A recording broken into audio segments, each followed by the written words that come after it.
In the past, Elizabeth Warren has very importantly given a number on the question of how much money would you cut from the military budget.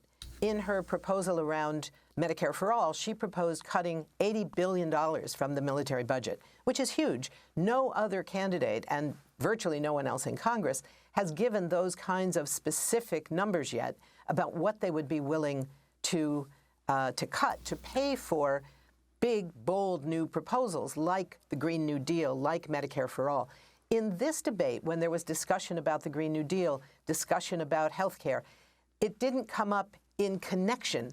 We didn't see that intersectional relationship between one of the places we can get money is from the military budget. There was a very extensive discussion from Elizabeth Warren about the $800 billion, which is a very important figure that she has put forward on a number of occasions in terms of the wealth tax and how that could be used for health care. The same thing is true across the board for other candidates on the question of cutting the military budget.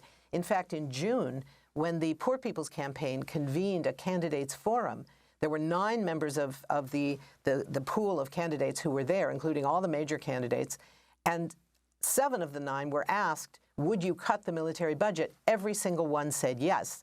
The other 2 were not asked just by chance. One of those 2, ironically, was Bernie Sanders, who has perhaps most consistently talked about cutting the military budget.